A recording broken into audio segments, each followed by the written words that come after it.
Hey, you remember that fun show Xiaolin Showdown from 2003? Did you know that it actually had a sequel series made a decade later?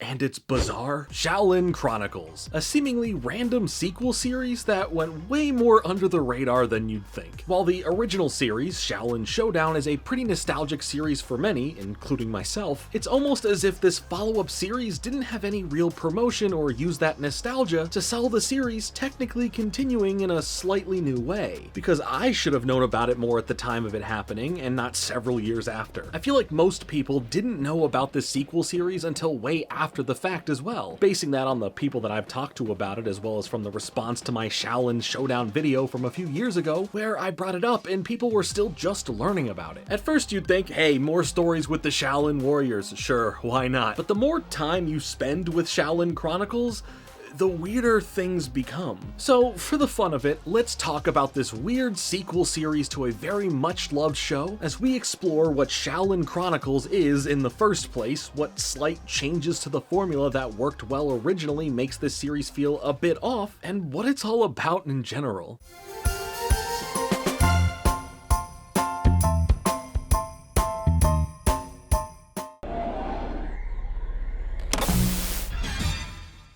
So, first things first, to understand and know these characters does seem a bit important before getting into the sequel series itself. The original series introduced us to the 4 Xiaolin warriors who all specialize in their own individual elements. Omi, the Xiaolin Dragon of Water, Raimundo, the Xiaolin Dragon of Air, Kimiko, the Xiaolin Dragon of Fire, and Clay, the Xiaolin Dragon of Earth. Together they train under Master Feng, a Xiaolin master and guide that gifts his students with Shengan Wus, which are ancient magical artifacts created by a Xiaolin master centuries beforehand. While they are always constantly training, they are mainly tasked with saving Shengan Wus from falling into the hands of the Xiaolin Forces, a loose organization of supernatural creatures and martial artists devoted to bringing evil to the world, but you know, with style. Together, the Xiaolin warriors get to travel the world in the efforts of dealing with the bad guys that try to get a hold of the Shengan Wus, and they get around thanks to riding on the back of a magical shape-shifting dragon named Dojo. He also kinda acts like an advisor to the group as well, with him being able to shift his size between being a full-on dragon and a little one in order to pal around with the gang. When coming across the Shengan Wus while one of the enemies would as well, the name of the show, Xiaolin Showdown, was yelled, and some sort of challenge to compete for the item broke out right then and there. By the end of the series, which did a great job at giving us great character development, some pretty awesome showdowns, and lots of great world building, we leave that series on a note where the 4 Xiaolin warriors are heading out for new adventures, with Raimundo going up in rank to now be a Shoku warrior, as well as be appointed the official leader of the group. Then that was it. Series over, and a fun 3 seasons for the most part. But then a decade after it originally premiered,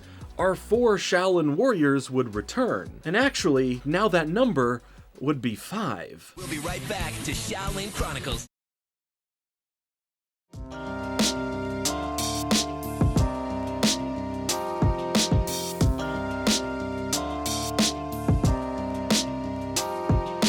So now it's 2013, and we get Xiaolin Chronicles premiering on Disney XD. This would be something that should be exciting, especially if you really wanted more of what the original series had to offer, but things here are just not the same. What do I mean by that? Well, for starters, we enter back into this world with this new series kind of undoing some major factors that happened in the original. No longer was Raimundo the only one of them that becomes a Shoku warrior. The rest of them did as well. And on top of that, Raimundo is also no longer the technical leader of the group. That right there was the first red flag of the series, because to get to where Raimundo was by the end of the original series was crucial for why he earned that role in the first place. Sure, all of the main characters here went through a lot in Showdown and had their own growth in several different ways, but it was specific to Raimundo for why he got to where he was in the end. So it feels like a weird pullback that undoes the impact of his journey. There's also a major addition to the series now as well, and remember when I just said this only moments ago? Now that number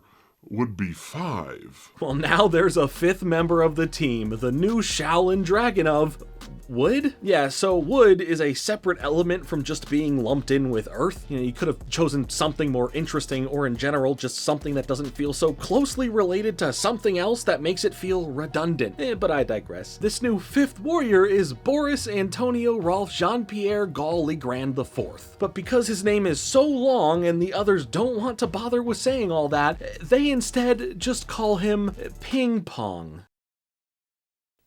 What? I'm just the messenger here. Now, adding in a new character is fine, sure, change things up a little. I'm all for that. But what we end up with is a character that is just smaller Omi, which is another redundancy from this character alone. He even has this extra buff of being pretty powerful despite just joining up with the group. I don't know, it just all feels weird, much like the rest of the changes to the series, because this doesn't end up feeling like a continuation or sequel series to Showdown for the most part. Rather, it feels like a bit of a reboot, but also like a slightly different universe that has some similarities, but just enough differences for you to look around and question what's going on here. Like, why is Dojo yellow now? I don't know. It's just that way because of slightly new design choices. You know what a slight design change is? This is a slight design change. You want to see a major design change? Now this is a major design change. So that's... Sorry about that. That's what it basically feels like. Sure, some time has passed between both shows within the world of the show. The main cast and the villains all have small design changes to signify them aging up a bit. But some changes like this with Dojo, well, they're just kind of annoying. Like, for real, it hurts my brain to look at him knowing that he's supposed to be green. My brain doesn't like that. Show me the real Dojo. No. I said the real Dojo. Perfection. The characters in general also do feel a bit different personality-wise, mainly due to the changing of most of the show's voice actors because of a Canadian law for productions done in Canada, having it so that voice actors working on the show must be a citizen of Canada in order to work on the productions. It's not like the new voices are bad or anything, it's just that the performances are different, so they come off sometimes as completely new characters when looking back to the original series. A lot of little things are different, like not only are there several continuity errors that make you go, wait, that's not what happened, that doesn't make sense, leaving you only to assume that maybe other stuff happened in between the time of both shows, but even with stuff like the names of the Shengon Woos, those have changed too, and they changed because of WB legally owning the copyright for them. So rather than just coming up with new items, we get items that are clearly the same as before, but now have slightly changed names that almost annoy you for how silly the changes are. The stupidest one to me is changing Star Hanabi to now be called Hanabi Star. Yeah, for real. Look, they play these off as these are new and have never been used or found in the original series, and it's dumb, and I don't say that lightly. It's like if you called what you're watching right now a YouTube video and I said, no, this is a video that's on YouTube. Again, dumb. But you know what isn't dumb? Gamer subs.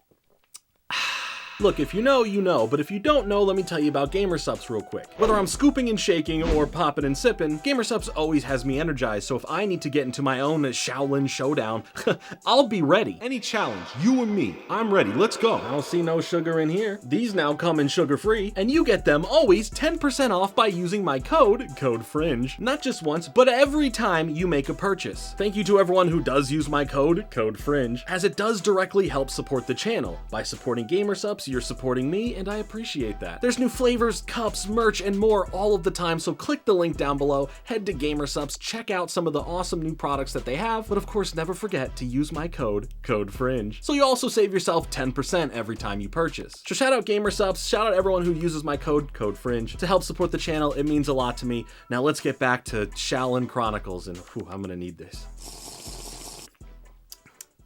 As for villains, since they do return in the series as well, it really becomes the biggest letdown in the entire series because Showdown really had some standout villain characters that had deep, complex stories, or these electric personalities that made them so memorable. And the most memorable one here, within Chronicles, ends up really getting to go nowhere in the end, but I'll get to her in a moment. And yes, the villain MVP from Showdown, Jack Spicer, is back, but he's just not the same. Originally, Jack added so much to the series, having probably the best on-screen presence, and always providing you with laughs as he's really the comedic relief of Showdown. But it's like he's lost his luster, the personality is just dulled down in comparison, and it hurts to now see the comedy he's trying to provide that's just not as good. It doesn't hit the same, as it was so much more on point in the original series. And that's not me just, growing up and not finding things I once did funny, or just having some nostalgic blinders on. Like seriously, just go back and watch the original series, and it's still funny now. Jack is great, but in Chronicles, well,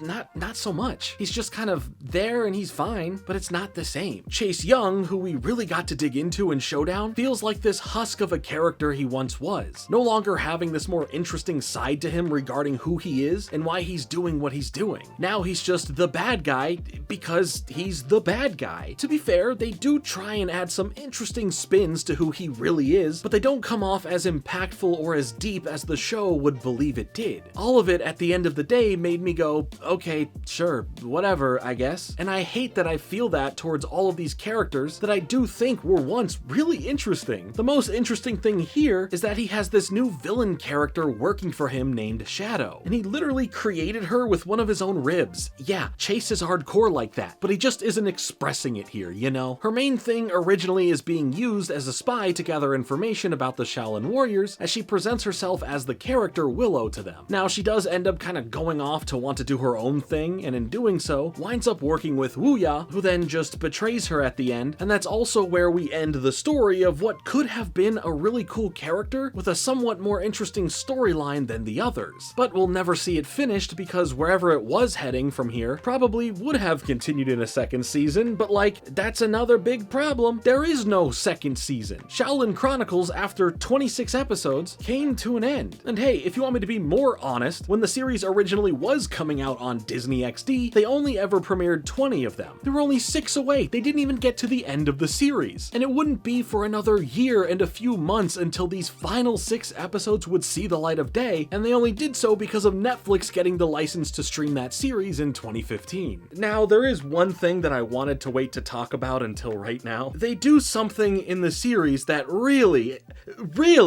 it takes you out of it. They messed up the Xiaolin Showdowns. We'll be right back to Xiaolin Chronicles. We're back to Xiaolin Chronicles. Yup, they messed them up. I mean, just look at this. It's in 3D now.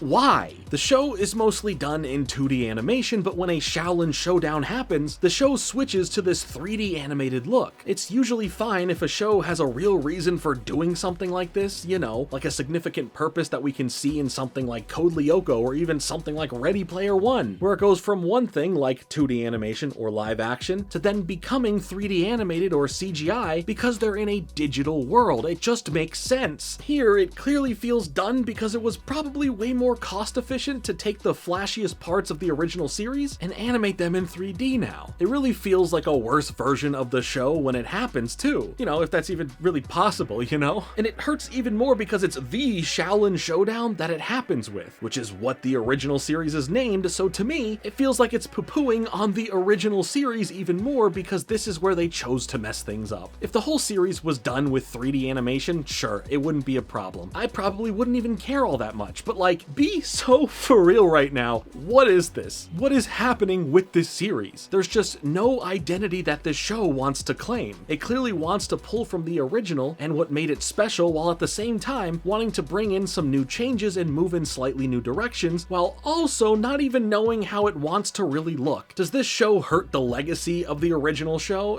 In the grand scheme of things, no, of course not. You can still go back and enjoy the original for what it is, and enjoy it up until the end where it cuts off. If you do watch Xiaolin Chronicles, yeah, it kinda hurts, especially if you cared about the characters and all of the development they previously went through. It's non-existent here, and it confuses me why this series even exists in the first place. And honestly, it's better to treat it as non-canon, but that's just me. I get that the show's creator, Christy Hui, wanted to revisit this world and see what else could be done, and it's clear that she has a great passion for this world and the fans who support the series. So it does hurt to say that this show, whether the root of the problem is in the legal stuff or the production issues or the Canadian policies or whatever really didn't feel like it knew what it was or what it wanted. It truly blows my mind that we did get a sequel series to such a fun show, and it also blows my mind how far the mark was missed in bringing it back. I understand legally that some changes needed to be made, but if the extent of those changes ended up being stupid and completely avoidable if you just write in new Shengon Woos or just slightly updated designs without completely changing looks with no explanation, or strip certain characters completely of their personalities and what made them so loved in the first place by fans, then how did it turn out this way? But yeah, that's really it. That's all I have to say. This series just ended up being a big disappointment, and now all I want to do is just relax and play some Xiaolin Showdown on the PS2. In the meantime, feel free to tell me all your thoughts on Xiaolin Chronicles, heck, as well as Xiaolin Showdown. But did you even know that Xiaolin Chronicles existed? Let me know all of that and more in the comments down below. Thank you to my Patreon members who help support these videos getting made. It means the world to me and I appreciate you all so much. Consider becoming a member for $5 a month to help support these videos getting made and getting access to some fun extras as well as being involved more directly in the video topics themselves. And of course, thank you all in general for watching. Before you go, make sure to leave a like on this video and to subscribe for more videos like this coming soon, but until then,